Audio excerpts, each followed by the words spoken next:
শুরুর ৩ মাসে স্বাস্থ্য, জ্বালানি সহ নানা খাতে কঠিন পরীক্ষার মুখে তারেক রহমানের সরকার। অর্থনীতি পুনর্গঠন ও প্রশাসনিক স্থবিরতা কাটানোর দিকে মনোযোগ। ৩ মাসের মধ্যে কোনো কিছুরই তারা ফল দেখতে পাবে না, কিন্তু মানুষ এটা তো দেখবে যে সরকার তার কল্যাণের জন্য কাজ শুরু করেছে কিনা। গত ৩ মাসে আপনি হিসাব করে দেখেন, ৩০০ বলবো না, তবে এর কাছাকাছি প্রজেক্ট অনেকটা দৃশ্যমান হয়েছে। ফ্যাসিবাদের পথে হাঁটছে ক্ষমতাসীনরা, অভিযোগ জামায়াতের। গণভোট উপেক্ষা ও অবাধ চাঁদাবাজি সমালোচনা। বিরোধী হিসেবে নিজেদের ভূমিকায় সন্তুষ্টি।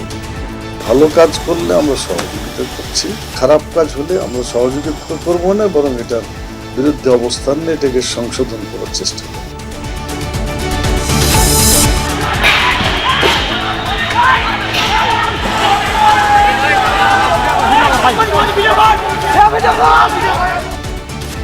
গাজীপুরের জুয়েটে নতুন ভিসির যোগদানকে কেন্দ্র করে উত্তেজনা। দফায় দফায় সংঘর্ষ, শিক্ষার্থীদের মাঝে আতঙ্ক, বাড়তি পুলিশ মোতায়েন। আগামী মাসেই বাড়ছে বিদ্যুতের দাম। মরার উপর খাড়ার ঘা বলছে সাধারণ মানুষ। নেতিবাচক প্রভাবের শঙ্কা অর্থনীতিবিদের।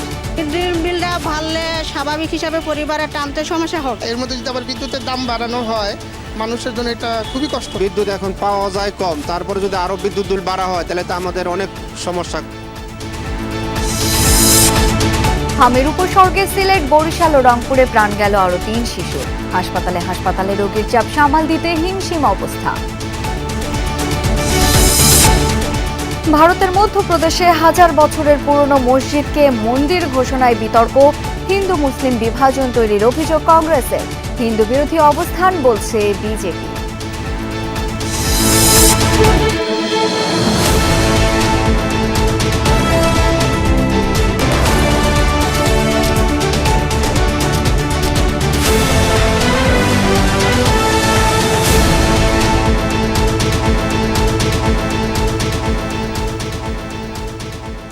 আমন্ত্রণ দুপুরের বাংলাদেশে। আপনাদের সাথে আছি আমি শাওন দত্ত। এতক্ষণ শিরোনাম দেখছিলেন। রাষ্ট্র ক্ষমতায় বসার ৩ মাস পূর্ণ করল তারেক রহমানের নেতৃত্বাধীন বিএনপি সরকার। এই 90 দিনে নির্বাচনী ইশতেহার বাস্তবায়ন, অর্থনৈতিক পুনর্গঠন আর প্রশাসনিক স্থবিরতা কাটানোর দিকে দিয়েছে মনোযোগ। তাই এখনও সরকারকে মূল্যায়নের সময় আসেনি মনে করেন বিএনপি নেতারা। বলছেন ভিত্তি স্থাপনের সময় চলছে এখন। সুশাসন প্রতিষ্ঠা আর সরকারকে জবাবদিহিতামূলক করাকে দেখছেন গণতান্ত্রিক যাত্রায় বিশাল অগ্রগতি হিসেবে। আরিফিন শাকিলের রিপোর্ট। সরকারের প্রধানমন্ত্রী পদের কর্তব্য বিশ্বস্ততার সহিত পালন করিব। আস্থাহীনতা, মব সন্ত্রাস, অর্থনৈতিক সংকট আর রাজনৈতিক শূন্যতার এক চরম অস্থিরতার মধ্যে বিপুল জনরায়ে প্রধানমন্ত্রী দায়িত্ব নেন তারেক রহমান। প্রায় 2 দশকের নির্বাসন শেষে তার কাঁধে চাপে আগামীর বাংলাদেশ গড়ার গুরুভার। কিন্তু মসনদে বসতেই সামনে আসে বৈশ্বিক জ্বালানি সংকট। মুহূর্তেই যার ধাক্কা লাগে জনজীবনে। সংকট কেবল জ্বালানিতেই সীমাবদ্ধ ছিল না। স্বাস্থ্য খাতের অব্যবস্থাপনা থেকে শুরু করে বাজার অস্থিরতা, প্রতিটি পদেই দিতে হচ্ছে কঠিন অগ্নি পরীক্ষা। 3 মাস বয়সী বিএনপি সরকারের দাবি, দক্ষতা আর আন্তরিকতাই সেই প্রাথমিক ধাক্কা সামলে সাফল্যের পথে যাত্রা শুরু করেছেন তারা। 90 দিন ছিল স্রেফ প্রস্তুতি। আমাদের বহু ঋণ শোধের সময় হয়ে গেছে, কিন্তু সেই ঋণ করে যা করা হয়েছে সেখান থেকে রিটার্ন এখনও পাওয়া যাচ্ছে না। এর ফলে অর্থনীতির উপর একটা প্রচণ্ড চাপ সৃষ্টি হয়েছে। 3 মাসের মধ্যে কোনো কিছুরই তারা ফল দেখতে পাবে না, কিন্তু মানুষ এটা তো দেখবে যে সরকার তার কল্যাণের জন্য কাজ শুরু করেছে কিনা। মন্ত্রীদেরকে উনি এত ব্যতিব্যস্ত রেখেছেন প্রত্যেককে দায়িত্ব পালনের ক্ষেত্রে, এবং জবাবদিহিতা ও কৈফিয়তের যে পদ্ধতিটি চালু করেছেন, এটাও একটা ভালো উদাহরণ হয়ে থাকবে ভবিষ্যতের জন্য। বহু বছরের আবর্জনা 3 মাসে পরিচ্ছন্ন করা সম্ভব নয়, একটু সময় লাগবে, যে পুরোপুরি না হলেও সফল। সরকারের 3 মাসের খতিয়ানে বড় অর্জন ধরা হচ্ছে কৃষি, শিক্ষা ও সামাজিক সুরক্ষা খাতকে। বিশেষ করে কৃষকের ঋণ মওকুফ, নদী খাল খনন আর পদ্মা ব্যারাজের মতো মেগা প্রকল্পের সিদ্ধান্ত জনআস্থায় নতুন মাত্রা যোগ করেছে বলে মনে করছেন নেতারা। কৃষিকার্ড কি দৃশ্যমান না, খাল খনন কি দৃশ্যমান না, পদ্মা ব্যারেজের আজকেও অনুমোদন একটাকে দেওয়া হয়েছে, এটা কি দৃশ্যমান না। এইভাবে গত 3 মাসে আপনি হিসাব করে দেখেন, 300 বলবো না, তবে এর কাছাকাছি প্রজেক্ট অনেকটা দৃশ্যমান হয়েছে। আমরা প্রত্যেকটা ডিপার্টমেন্টকে কানেক্ট করতেছি, ওনার নেতৃত্বে প্রত্যেকটা ডিপার্টমেন্ট আজকে সচল। অনেক বিবেচনা করে এই কার্ডগুলি যারা পাবে সেটা নির্ধারণ করা হয়েছে এবং আজ পর্যন্ত কেউ এটা কিন্তু অভিযোগ করতে পারে নাই যে আমরা রাজনৈতিক চিন্তা থেকে কার্ড দিয়েছি। যে যাই বলুক জনগণ আমাদের অ্যাপ্রিসিয়েট করবে এবং আমরা আশা করতেছি, আমরা দেখছি যে জনগণ অ্যাপ্রিসিয়েট করছে। তবে 3 মাসের সবচেয়ে বড় চমক সরকার প্রধানের জবাবদিহিতার মানসিকতা। সম্প্রতি জনগণের সাথে সম্পৃক্ত তৃণমূলের নেতাকর্মীদের প্রশ্নের মুখোমুখি করেন মন্ত্রীদের। বিএনপি বলছে এটি তাদের রাজনৈতিক অঙ্গীকারের জবাবদিহিমূলক বাংলাদেশের আনুষ্ঠানিক সূচনা। এই ম্যানিফেস্টোতে আমরা যা যা বলেছি আমাদের সর্বোচ্চ দিয়ে সরকারকে চেষ্টা করতে হবে এই ম্যানিফেস্টোর বাস্তবায়ন করার জন্য। আরিফিন শাকিল, যমুনা নিউজ, ঢাকা। শপথ গ্রহণের 3 মাসেই ফ্যাসিবাদের পথে হাঁটতে শুরু করেছেন ক্ষমতাসীনরা, এমনটাই অভিমত প্রধান বিরোধী দল জামায়াতে ইসলামের।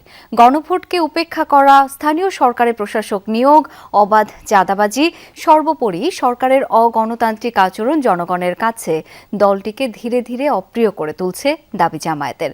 তবে এই 3 মাসে বিরোধী হিসেবে নিজেদের ভূমিকায় সন্তুষ্ট দলটি। দাবি, ভালো উদ্যোগে সহযোগিতা আর জনবিরোধী সিদ্ধান্তের প্রতিরোধে তারা সক্রিয়। সংসদ সদস্যরূপে ত্রয়োদশ জাতীয় সংসদ নির্বাচনে 68 আসন জিতে প্রধান বিরোধী দলের ভূমিকায় জামাতে ইসলামী। সংখ্যাগরিষ্ঠ আসন জিতে নেয় সরকার গঠনকারী বিএনপি। 17 ফেব্রুয়ারি শপথ নেয় ক্ষমতাসীন ও প্রধান বিরোধী দল। শপথ গ্রহণের পর পেরিয়েছে 3 মাস, শেষ হয়েছে সংসদের প্রথম অধিবেশন, যা পরিপূর্ণ ছিল কথার লড়াই, উত্তেজনা, মতবিরোধ, এমনকি ছিল বিরোধী দলের ওয়াকআউটও। জুলাই সনদ ও গণভোটের রায় বাস্তবায়ন এবং সংবিধান সংস্কার প্রশ্নে এখনও সরকারের সাথে বিরোধী দলের রয়ে গেছে মতবিরোধ। জামাত নেতারা বলছেন, গণভোটের রায়কে অস্বীকার করে সরকার যাত্রাপথেই ভুল করেছে। এর মাধ্যমে হ্যাঁ ভোট দেয়া বিপুল সংখ্যক ভোটার এবং বিরোধী দলের আস্থা হারিয়েছে সরকার। গণতান্ত্রিক সরকার হয়েও স্থানীয় সরকারের প্রশাসক নিয়োগ বিএনপির আরেক অগণতান্ত্রিক আচরণ দাবি করছেন জামাত নেতারা। জানান, অব্যাহত চাঁদাবাজি আর আওয়ামী সরকারের রেখে যাওয়া ব্যবস্থাপনা টিকিয়ে রাখা ফ্যাসিবাদের দিকে অগ্রসর হওয়ার আরও একটি ধাপ। 3 মাস সাক্ষী দিচ্ছে যে না, দেশটা বোধহয় ভালো পথে যাচ্ছে না। তার যে উদ্যোগ থাকা দরকার সে উদ্যোগটা আমরা এখনো দেখতে পাচ্ছি না। ফ্যাসিস্ট সরকারের দলের করছে, এখন বর্তমান সরকারি দলের লোকেরাই চাঁদাবাজি করছে, পত্রপত্রিকায় ধরা পড়ছে। এটা যদি বন্ধ করা না হয় তাহলে মানুষ বিক্ষুব্ধ হয়ে এখন আবার অন্য আর একটা কোনো আন্দোলন হয় কিনা অনেকে এটা আশঙ্কা করছে। যে লক্ষ্যে বিপ্লব করেছি সেই লক্ষ্য এখনো বাস্তবায়ন হয়নি। এটা এই সরকারের চরম ব্যর্থতা এবং আমি মনে করি এই সরকার একটি পেশিবাদী শাসনের দিকে যাচ্ছে। আমি মনে করি এটা তার প্রথম লক্ষণ। নির্বাচন না দিয়ে সেখানে প্রশাসক নিয়োগ করে দিয়েছে। আওয়ামী রেজিমের সেই শাসন কাঠামো তারা যে রেখে যাওয়া তাদের যে এস্টাবলিশমেন্ট, কোনো গুরুত্বপূর্ণ পদে কোনো ব্যক্তিকে ওএসডি করেছে আমরা দেখি নাই। তবে বিরোধী দল হিসেবে নিজেদের অবস্থান অক্ষুণ্ণ আছে বলেই দাবি করছেন জামাত নেতারা। জনবিরোধী সিদ্ধান্ত প্রতিরোধের পাশাপাশি তাতে অংশ না নেয়ার ব্যাপারেও তারা অনড়। তবে সরকারের জনকল্যাণকর সিদ্ধান্তে সহায়তার অনেক উদাহরণ রয়েছে, এমন দাবি তাদের। আমি বলবো বাংলাদেশ জামায়াত ইসলামী সহ আমাদের 11 দলীয় জোট তারা সঠিক পথে আছে এবং সরকারের যে কোনো অগণতান্ত্রিক এবং ন্যায্যতা বিরোধী যে কোনো সিদ্ধান্তে আমরা প্রতিবাদ করব। ভালো কাজ করলে আমরা সহযোগিতা করছি বা করব, খারাপ কাজ হলে আমরা সহযোগিতা করব না, বরং এটার বিরুদ্ধে অবস্থান নিয়ে এটাকে সংশোধন করার চেষ্টা করব। এই লাইনেই জামাত ইসলামী চেষ্টা করছে। নেতারা বলছেন, জুলাই সনদ ও গণভোটের রায় বাস্তবায়নে নিজস্ব চিন্তাধারা সম্পূর্ণ কেন্দ্রীভূত রেখেছে দলটি। এই আন্দোলন তত আস্তে আস্তে আমার মনে হয় জোরদার হবে। বিএনপি এই জুলাই সনদ বাস্তবায়ন করতে বাধ্য হবে। তানফির মৌসুম, যমুনা নিউজ, ঢাকা। কক্সবাজারের রুখিয়ায় ছেলেকে রক্ষা করতে গিয়ে হামলাকারীদের মারধরে মায়ের মৃত্যুর অভিযোগ উঠেছে। স্বজনরা জানান, কয়েকদিন আগে উখিয়ার তাইপালং মাদ্রাসার দেয়ালে জয় বাংলা লেখা নিয়ে এলাকায় উত্তেজনা তৈরি হয়। এই ঘটনায় স্থানীয় বিএনপি নেতারা থানায় অভিযোগ দেন। পরে শনিবার রাতে ছাত্রদল নেতা জিসানের একটি ফেসবুক পোস্টে হাহা রিয়েক্ট দেন নিষিদ্ধ ঘোষিত ছাত্রলীগ সমর্থক ইউনুস। এই ঘটনার পর বিএনপি ও ছাত্রদলের কয়েকজন নেতাকর্মী ইউনূসকে মারধর করেন। এ সময় তাকে রক্ষার চেষ্টা করলে মারধরের শিকার হন ইউনূসের বন্ধু এনজিও কর্মী SM ইমরান। স্বজনদের অভিযোগ, খবর পেয়ে ইমরানের মা সৈয়দা খাতুন ঘটনাস্থলে গেলে হামলার শিকার হন তিনিও। উদ্ধার করে উখিয়া উপজেলা স্বাস্থ্য কমপ্লেক্সে নিলে চিকিৎসক সৈয়দাকে মৃত ঘোষণা করেন। পরে নিষিদ্ধ ঘোষিত ছাত্রলীগ সমর্থক ইউনূসকে হেফাজতে নেয় পুলিশ। এদিকে অভিযুক্ত উপজেলা বিএনপি সদস্য মিজানুর রহমান শিকদার, জিসান সহ কয়েকজন গতরাতেই সংবাদ সম্মেলনে দাবি করেন এই ঘটনার সাথে তারা সম্পৃক্ত নন। বিষয়টি খতিয়ে দেখা হচ্ছে বলে জানিয়েছে পুলিশ। ইউনূসকে মারধর করছে, আমাকেও মারধর করছে, ধাক্কা দেখে দিয়েছে। এক পর্যায়ে আমার মাকে কিনকিনি মেরে আমার মাকে ফেলে দিছে। আমি হাসপাতালে নিয়ে আসি, হাসপাতালে কর্তৃপক্ষ মৃত ঘোষণা করে। একটা কল আসলো এখানে নাকি আমার খালাকে অতর্কিত হামলা করে সন্ত্রাস শিখাই দেয়, ওনাকে কি করছে, মেরে ফেলছে। স্বাভাবিক মৃত্যু দিয়ে যদি আপনি মামলা করেন তাহলে তো প্রতিদিন হাজার হাজার মানুষ মারা যাচ্ছে, হাজার হাজার মামলা করা যাবে। আমি তীব্র নিন্দা জানাচ্ছি আমার দলের পক্ষ থেকে এবং আমার ব্যক্তিগত তরফ থেকে। এটা মিথ্যার দিকে যায়েন না। লোকজন পুলিশের কাছে ওই যে ইউনূস নামে একটা লোকের শপথ করে দিচ্ছে, তো হসপিটাল নিয়ে গেছে। নিয়ে যাওয়ার পরে দেখা যাচ্ছে ওখানে নাকি এক ভদ্র মহিলাকে নিয়ে গেছে কিছুক্ষণ আগে, ওই হসপিটালে চিকিৎসার লোক মারা গেছে। ওখানে গিয়ে জানতে পারল, পরে এখন শুনতেছি ওখানে মারামারি হইতেছে। গাজীপুরের ঢাকা প্রকৌশল ও প্রযুক্তি বিশ্ববিদ্যালয় ডুয়েটে নবনিযুক্ত উপাচার্যের যোগদানকে কেন্দ্র করে দফায় দফায় সংঘর্ষ হয়েছে। আহত বেশ কয়েকজন। পরিস্থিতি নিয়ন্ত্রণে টিয়ার গ্যাস ছুড়েছে পুলিশ। এই বিষয়ে আমরা আরও জেনে নিতে চাই। ঘটনাস্থল থেকে এখন যুক্ত হচ্ছেন সহকর্মী পলাশ প্রধান। পলাশ, ক্যাম্পাসের সার্বিক পরিস্থিতি এখন কেমন দেখছেন, বিস্তারিত জানাবেন। সরকারের যে অবস্থা ছিল সেটি এখনো রয়েছে, অর্থাৎ বলা চলে যে থমথমে বিরাজ করছে। আমি যদি একটু মূল চেষ্টা করি, এখানে কিন্তু যারা সাধারণ শিক্ষার্থী রয়েছে তারা কিন্তু বলছিল যে সরকারে যে আজকে যে ভিসি নিয়োগের কথা ছিল, তিনি যেন এই বিশ্ববিদ্যালয়ের ভিতরে যেন আসলে কাউকে নিয়োগ দেওয়া হয়, এমনটা দাবিতে কিন্তু আসলে তারা বিক্ষোভ করছিল বেশ 4 থেকে 5 দিন যাবত, এমনটি জানাচ্ছিল। তবে এই সাধারণ শিক্ষার্থীদের কথা হচ্ছে যে বহিরাগত লোকজন নিয়ে ভিতরে যে আসলে ছাত্রদল একটি কমিটি হয়েছে, তাদের সমন্বয়ে মূলত প্রথম একটি সংঘর্ষ বাধে। এরপর থেকে কিন্তু এখন পর্যন্ত এখানে যে একটি শাখা সড়ক রয়েছে সেখানেও কিন্তু আসলে থমথমে বিরাজ করছে, একে অপরের সাথে ইট পাটকেল নিক্ষেপ করছে। তবে আমরা পার্শ্ববর্তী কোনো প্রশাসনের কিন্তু আসলে তেমন কোনো তৎপরতা দেখছি না। আমরা একজন শিক্ষার্থীর সাথে একটু কথা বলার চেষ্টা করছি। এখন পর্যন্ত কি অবস্থা? এখন পর্যন্ত সকাল থেকে ছাত্র দল বহিরাগতদের নিয়ে আমাদেরকে দফায় দফায় ভিতরে প্রবেশ করার চেষ্টা করছে। তাদের সাথে প্রশাসনের যে পুলিশ ছিল তারা পর্যন্ত আমাদের সাধারণ শিক্ষার্থীদের ইট পাটকেল ছুঁড়েছে, টিয়ারশেল নিক্ষেপ করেছে। যেখানে তাদের অবস্থান ছিল এটিকে সামাল দেওয়া। আমরা এখন পর্যন্ত গেটে অবস্থান করছি, তাদের বাহিনী হেলমেট পরিহিত অবস্থায় তারা ওইখানে একত্রিত হচ্ছে। দাবি কি? আমাদের দাবি হচ্ছে আমাদের ডুয়েটের ভিতরে শিক্ষকদের মধ্য থেকে যেন ডুয়েটের ভিসি নিয়োগ দেওয়া হয়। এই দাবির প্রেক্ষিতে আমরা সকাল থেকে অবস্থান কর্মসূচি পালন করছি। যেমনটি জানছিলাম শাওন, আসলে এখানে যারা সাধারণ শিক্ষার্থী রয়েছে তারা দাবি হচ্ছে যে ভিতর থেকে যে শিক্ষক রয়েছে তাদের কাছে যদি আসলে একটি কমিটি করে এখান থেকে যাচাই বাছাই করে যদি একজনকে নিয়োগ দেওয়া হতো, সেই বিষয়ে তারা স্বাভাবিক ছিল। এরপর থেকে কিন্তু আমরা দেখছিলাম যে এই ডুয়েটের চারপাশে প্রায় 1 কিলোমিটার জুড়ে কিন্তু আসলে এখনো পর্যন্ত আমরা বাহিরের অবস্থা খুবই খারাপ। আমরা কিছুক্ষণ আগে বাইরে যাওয়ার চেষ্টা করছিলাম, বাইরের দৃশ্য যদি একটু দেখানোর চেষ্টা করি, আসলে কেউ স্বাভাবিকভাবে যাওয়ার মতো সেই অবস্থান কিন্তু একদমই নেই। সেখানে কিন্তু ইট পাটকেল নিক্ষেপ করা হচ্ছে। আসলে কোনোভাবেই কিন্তু এটি আসলে নিয়ন্ত্রণ বা স্বাভাবিক করার যে পরিস্থিতি সেটি কিন্তু আমরা এখন পর্যন্ত দেখছি। আমরা ঊর্ধ্বতন পুলিশের সাথে কথা বলার চেষ্টা করছিলাম, তারা বলছিল খুব দ্রুত এটি আসলে নিয়ন্ত্রণ বা স্বাভাবিক করার চেষ্টা করছে। পলাশ, আপনি সেখানকার খবর সংগ্রহ করতে থাকুন। অনেক ধন্যবাদ এই মুহূর্তের আপডেট জানানোর জন্য। জাহাঙ্গীরনগর বিশ্ববিদ্যালয়ে শিক্ষার্থী ধর্ষণ চেষ্টায় অভিযুক্তকে গ্রেপ্তার ও প্রক্টরের পদত্যাগের দাবিতে প্রশাসনিক ভবনে তালা দিয়েছেন আন্দোলনকারী শিক্ষার্থীরা। সকাল 10টার দিকে প্রশাসনিক ভবনের সামনে অবস্থান নেন তারা, পরে তালা ঝুলিয়ে দেন। প্রক্টোরিয়াল বডির বিরুদ্ধে দায়িত্বে ব্যর্থতার অভিযোগ শিক্ষার্থীদের। গত 12ই মে ক্যাম্পাসের পুরাতন ফজিলাতুন্নেসা হল সংলগ্ন এলাকায় এক শিক্ষার্থীকে ধর্ষণ চেষ্টার অভিযোগ ওঠে বহিরাগতের বিরুদ্ধে। এই ঘটনায় আশুলিয়া থানায় মামলা হয়। অভিযুক্তকে আইনের আওতায় আনার দাবিতে আন্দোলনে নামেন শিক্ষার্থীরা। অভিযুক্তকে গ্রেপ্তার ও নিরাপদ ক্যাম্পাস নিশ্চিত না হওয়া পর্যন্ত আন্দোলন চালিয়ে যাবার ঘোষণা দিয়েছেন ছাত্রছাত্রীরা। কর্মসূচির হুঁশিয়ারি দিয়েছেন জাকসু নেতারাও।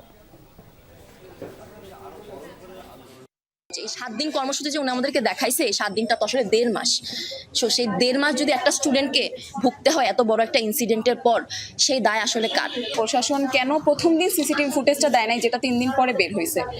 এই ক্যাম্পাসে এখন আমরা অনিরাপদ বোধ করি। আমরা বিশ্ববিদ্যালয়ের নিরাপত্তা ব্যবস্থাকে সুদৃঢ় করার জন্য যে প্রকল্পগুলো আছে, যে অ্যাক্টিভিটিস গুলো আছে, সেগুলো বাংলাদেশ সরকারের উচ্চ পর্যায় থেকে আমাদেরকে ইতিমধ্যেই এনশিওর করেছে যে অর্থের যত প্রয়োজন হবে সেগুলো সরবরাহ করা হবে। দর্শক, জাহাঙ্গীরনগর বিশ্ববিদ্যালয়ের শিক্ষার্থী ধর্ষণ চেষ্টায় অভিযুক্তকে গ্রেপ্তার ও প্রক্টরের পদত্যাগের দাবিতে প্রশাসনিক ভবনে তালা দিয়েছেন আন্দোলনকারী শিক্ষার্থীরা। আমরা সেখানকার আরো খবরাখবর জেনে নিতে চাই। সহকর্মী মাহফুজুর রহমান নিপু এখন সেখানে রয়েছেন। নিপু, আন্দোলনকারী শিক্ষার্থীদের কি বক্তব্য? অভিযুক্তকে গ্রেপ্তারের বিষয়ে পুলিশ কি বলছে?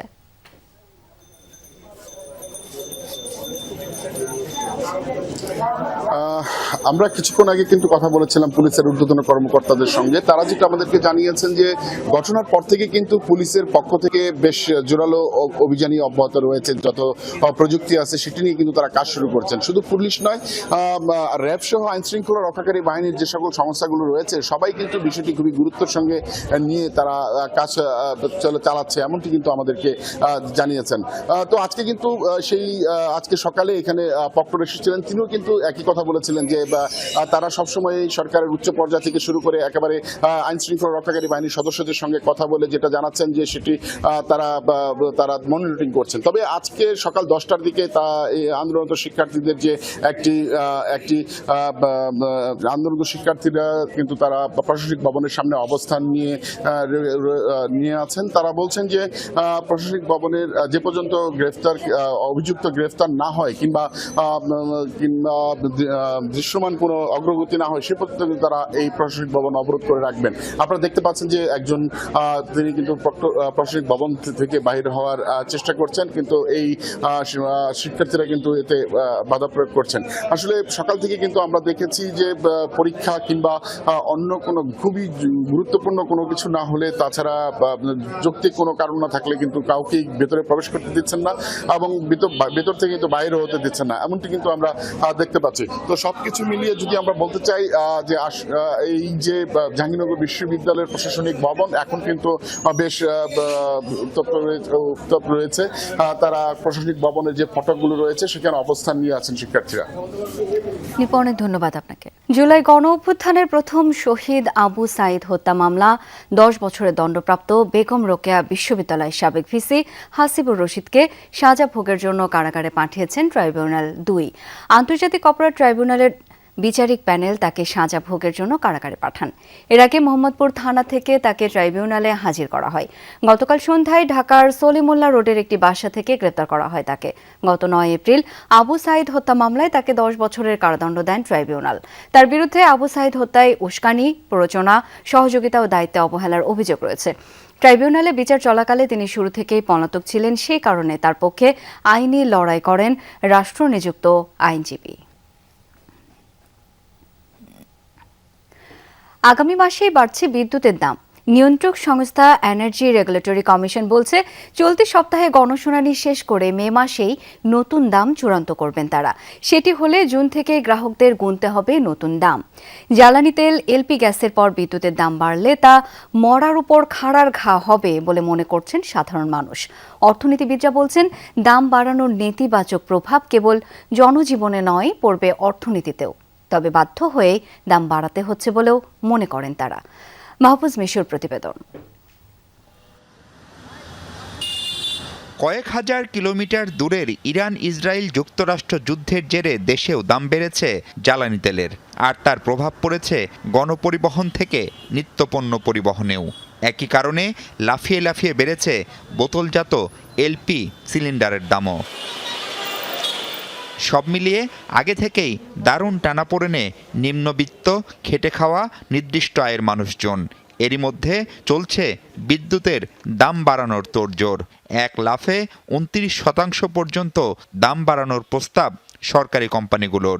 সেই প্রস্তাব যাচাই বাছাই করে আসছে বুধ ও বৃহস্পতিবার গণশুনানি করতে যাচ্ছে এনার্জি রেগুলেটরি কমিশন। চেয়ারম্যান জানালেন, দ্রুততম সময়েই নতুন দাম নিয়ে সিদ্ধান্ত আসছে। পিডিবি এবং পিডিবির অধীনস্থ সঞ্চালন কোম্পানি এবং বিতরণ কোম্পানি প্রস্তাব পাঠিয়েছে পাইকারি, খুচরা এবং সঞ্চালন ব্যয় বৃদ্ধির জন্য, এবং গণশুনানির পর মতামত অনুযায়ী আমরা দ্রুতই এর মূল্য নির্ধারণ করব। বিদ্যুতের দাম বাড়ানোর এমন আভাসে চিন্তায় সাধারণ মানুষ। বলছেন, আগে থেকেই জীবন চালাতে ভীষণ রকম হিমশিম খাচ্ছেন তারা। এ অবস্থায় আবার বিদ্যুতের বাড়তি দাম নতুন দুর্ভোগ বয়ে আনবে বলে আশঙ্কা তাদের। বিদ্যুৎ এখন পাওয়া যায় কম, তারপরে যদি আরো বিদ্যুৎ বিল বাড়া হয় তাহলে তো আমাদের অনেক সমস্যা, কষ্ট।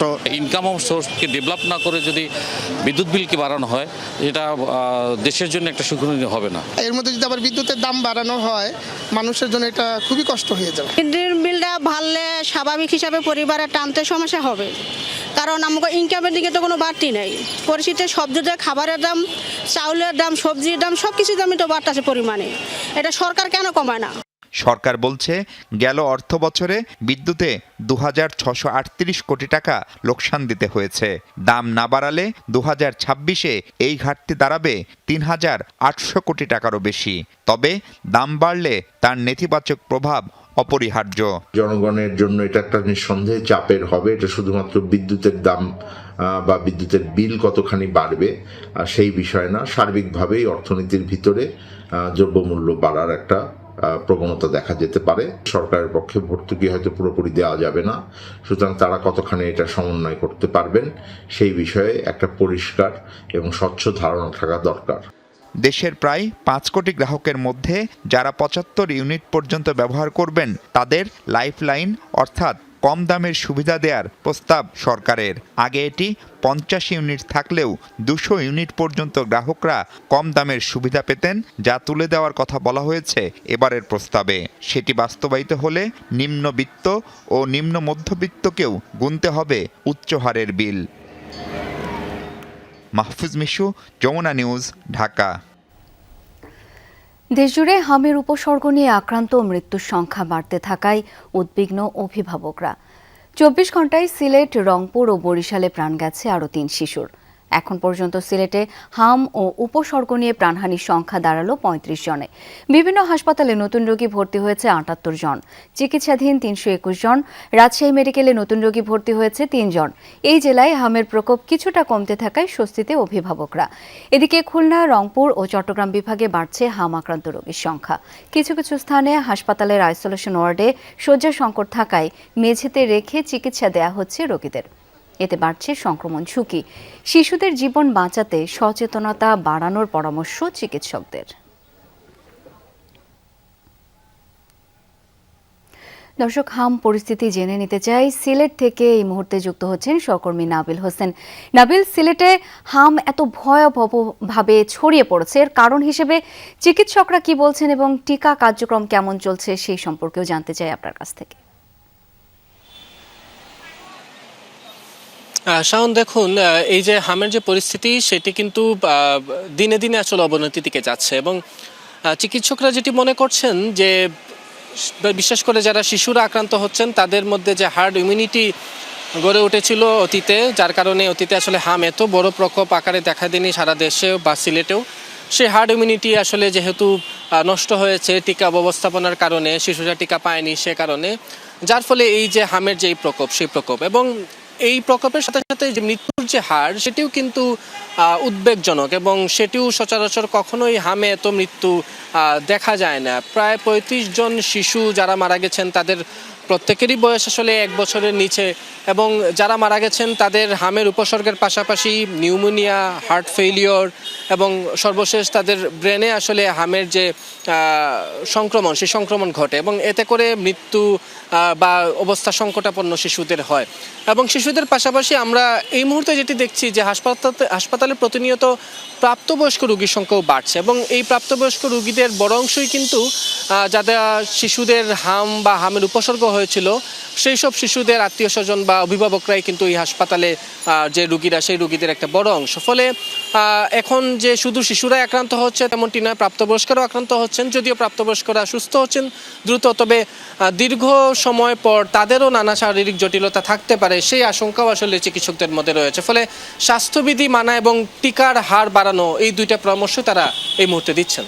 নাবিল, অনেক ধন্যবাদ আপনাকে। শরীয়তপুর সদর হাসপাতালের চিকিৎসক ডাক্তার নাসির ইসলামের উপর হামলার প্রতিবাদে মানববন্ধন করেছেন চিকিৎসক ও কর্মচারীরা। সকালে সদর হাসপাতালের সামনে ঢাকা শরীয়তপুর মহাসড়কে এই কর্মসূচি পালিত হয়। এ সময় বক্তারা বলেন, চিকিৎসকদের নিরাপত্তা নিশ্চিত না হলে চিকিৎসা সেবা ব্যাহত হবে। হামলাকারীদের দ্রুত আইনের আওতায় এনে শাস্তি নিশ্চিতের দাবি জানান তারা, না হলে কঠোর আন্দোলনের হুঁশিয়ারিও দেন তারা। শুক্রবার মধ্যরাতে শরীয়তপুর সদর হাসপাতালে রোগীর মৃত্যুকে কেন্দ্র করে ডাক্তার নাসিরের উপর হামলা চালায় স্বজনরা। আহত চিকিৎসককে উন্নত চিকিৎসার জন্য আনা হয় ঢাকায়। অনুষ্ঠিত হল সাবেক স্বাস্থ্য প্রতিমন্ত্রী মিজানুর রহমান সিনহার প্রথম জানাজা। সংসদ ভবনের দক্ষিণ প্লাজায় অংশ নেন প্রধানমন্ত্রী Tarek Rahman, speaker, deputy speaker সহ সংসদ সদস্যরা। এ সময় দেশের রাজনীতি ও অর্থনীতিতে মিজানুর রহমান সিনহার অবদান স্মরণ করেন তারা। 16 মে রাতে সিঙ্গাপুরে চিকিৎসাধীন অবস্থায় মৃত্যুবরণ করেন দ্য অ্যাকমি ল্যাবরেটরিজের ব্যবস্থাপনা পরিচালক, সাবেক স্বাস্থ্য প্রতিমন্ত্রী, বিএনপির সাবেক কোষাধ্যক্ষ এবং মুন্সিগঞ্জ জেলা বিএনপির আহ্বায়ক মিজানুর রহমান সিনহা। 1996 ও 2001 সালের নির্বাচনে মুন্সিগঞ্জ 2 আসন থেকে সংসদ সদস্য নির্বাচিত হন প্রবীণ এই রাজনীতিক।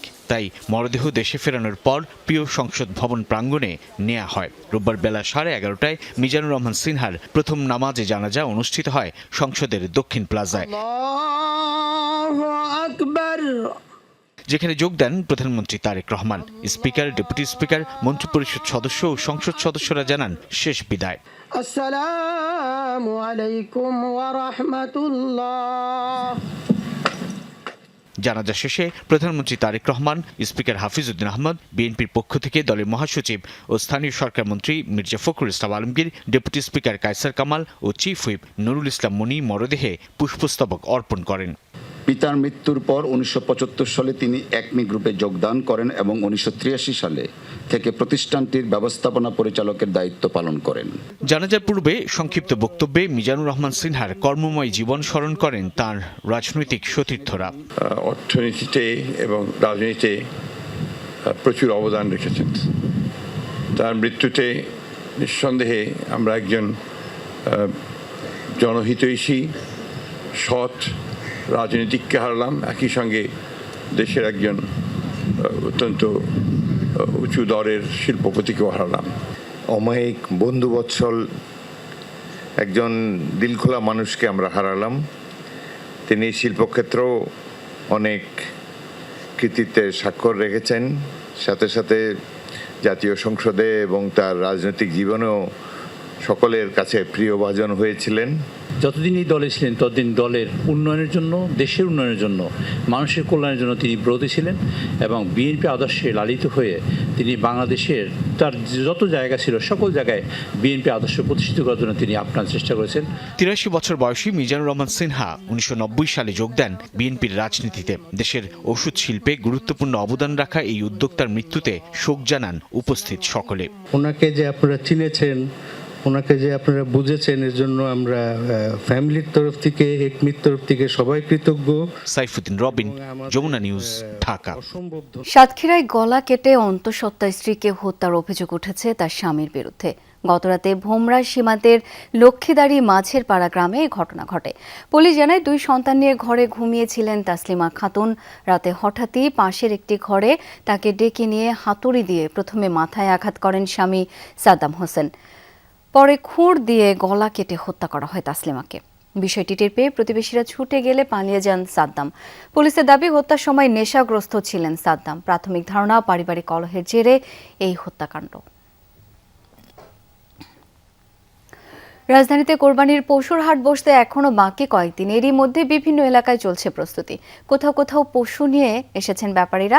নির্ধারিত সময়ের আগে কার্যক্রম শুরুর পাশাপাশি খেলার মাঠে হাট বসানো নিয়েও উঠেছে প্রশ্ন। সিটি কর্পোরেশনের বক্তব্য, কোনো ইজারাদার শর্ত ভাঙলে নেওয়া হবে কঠোর ব্যবস্থা। মাহমুদুর রহমান জয়ের তোলা ছবিতে আরও জানাচ্ছেন তাজনুর ইসলাম। সন্ধ্যা নামার সাথে সাথে জ্বলে উঠেছে মাঠের বাতি।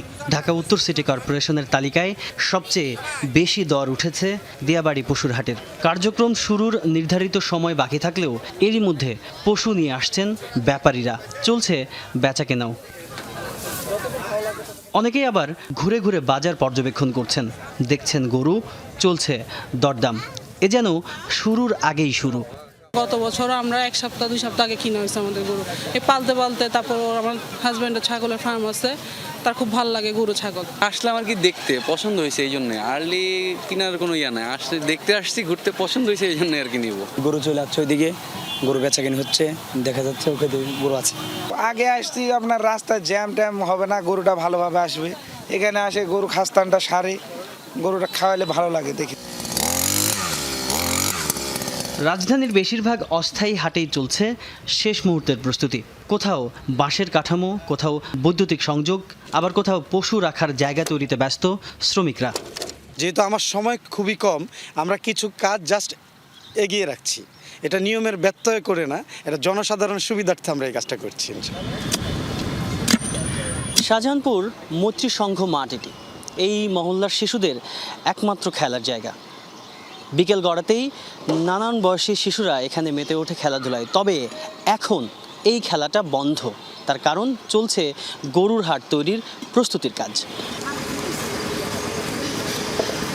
এখন তার গরু উঠবে, এখন তার খেলা যাবে না, তাই আমরা গরু দেখতে আসবো। বন্ধুরা মিলেই খেলি, আমি শুক্র শনি আর হলো মঙ্গলবার খেলি, এছাড়া পড়ার চাপে খেলতে পারি না। প্রতি বছরই আমরা গরু দেখতে আসি, আর এখান থেকে গরু কিনি আমরা প্রতি বছর। খেলার মাঠে হাট বসানোর এরকম চিত্র দেখা গেছে তেজগাঁওয়ের ঢাকা পলিটেকনিক ইনস্টিটিউটে। আনুষ্ঠানিকভাবে মাঠ বুঝিয়ে দেওয়া না হলেও সেখানে হাটের প্রস্তুতি সম্পন্ন। দিনটা 24 ঘন্টা আমি এই জায়গায় পাওয়ার দিতেছি, রাখতেছি। আমার এই জায়গায় কেউই গরু বানতে পারবে না। পুরো জায়গা পাওয়া যাবে না, আস্তে আমার খাওয়া লাগবো। আর একটা বাধা পাওয়া যাবো, কাগজ মনে হয় বৃষ্টি আরে কাগজটা নাম। রাস্তাঘাটে গরু একটু দূরে অন্য অন্য বাজারের লোকেরা জোর করে নামানি নাই ব্যবস্থা নেয়। আগের বছরে তো বাজার দর ছিল, তো এবছর আসলে গরুর বাজার কেমন হবে এটা এখনো পর্যন্ত জানা যাচ্ছে না। নগর পরিকল্পনাবিদরা বলছেন, উন্মুক্ত জায়গার সংকটে থাকা ঢাকায় খেলার মাঠ দখল করে হাট বসানোর সংস্কৃতি দীর্ঘমেয়াদে নগর জীবনের জন্য ক্ষতিকর। রক্ষণাবেক্ষণ মানেই না যে আপনি মাঠ সংক্রান্ত যে আইনটাকে ভায়োলেট করে ভেঙে দিয়ে ইজারা দিচ্ছেন। 2000 সালের যে মাঠ সংরক্ষণ আইন, সেখানে বলা আছে যে আপনি কোনো খেলার মাঠে ইজারা দিতে পারবেন না, বিক্রি করতে পারবেন না। তাহলে আপনি কোন আইনে দিচ্ছেন? দেশে আইনকে তো কর্পোরেশন ভঙ্গ করছে, আর রাষ্ট্রের নজরদারি নাই।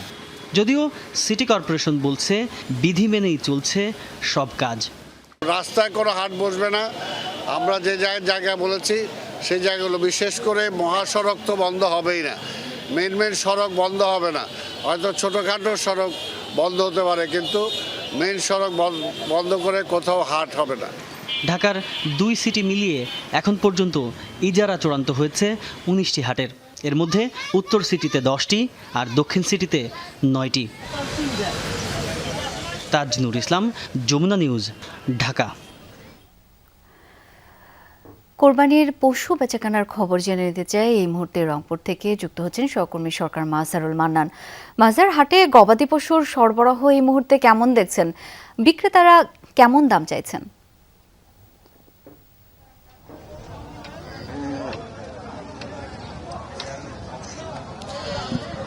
শাওন, যে তথ্যটি দিয়ে শুরু করতে চাই যে আমরা তো আছি রংপুরের যে সঠিবাড়ি, মিঠাপুকুরের সঠিবাড়ির যে গরুর হাট, এটি উত্তরাঞ্চলের মধ্যে সব থেকে বড় হাট এবং এটি সকাল 7টায় শুরু হয়। আমরা যদি আপনাদেরকে একটুখানি ফুটেজে দেখাতে পারি যে বিপুল পরিমাণ যে বিভিন্ন ধরনের যে গরু কিন্তু এখানে এসেছে এবং বড় ছোট মাঝারি সব ধরনের গরুর এখানে কিন্তু একেবারে অনেক এবং অনেক গরু এসেছে, যেটা আমরা আপনাদেরকে যদি একটুখানি দেখাতে পারি। এবং ক্রেতা বিক্রেতা, হাট কর্তৃপক্ষ সহ অন্যান্য সকল মানুষের সাথে আমাদের কথা হয়েছে।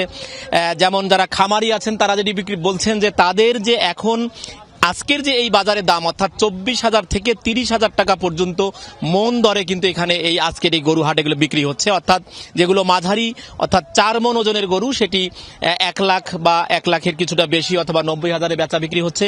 ছোট গরু অর্থাৎ যেটি 2 মন ওজনের সেটি 65,000 বা 70,000 বেচা বিক্রি হচ্ছে, এবং যেটি 5 মনের উপরে সেটি কিন্তু বেচা বিক্রি হচ্ছে 650 টাকা কেজি দরে, অর্থাৎ সেইটাই কিন্তু একটু দামটা কম, অর্থাৎ বড় গরুর দাম কিন্তু একেবারেই কম, যেটা আমরা এখানে জানতে পারলাম। এবং খামারিরা যেটা বলছেন বা যারা স্থানীয় যারা গরু পালেন তারা যেটা বলছেন যে তাদের কিন্তু খরচ বেশি হওয়ার কারণে তারা লোকসানের মুখে আছেন। কিন্তু বাস্তবতা হলো এটাই যে কোনো না কোনোভাবে তারা একটু পুষিয়ে নেন।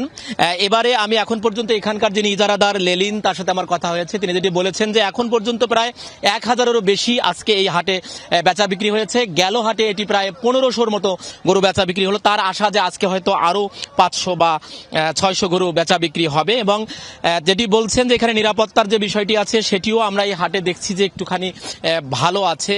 তবে এখানে এখন পর্যন্ত যে চিকিৎসার এখন পর্যন্ত স্থায়ীভাবে কোনো ক্যাম্প করা হয়নি, তবে 2 জন চিকিৎসক আছেন আশেপাশে, যেটা বলেছেন এখানকার যারা ইজারাদার তারা আছেন।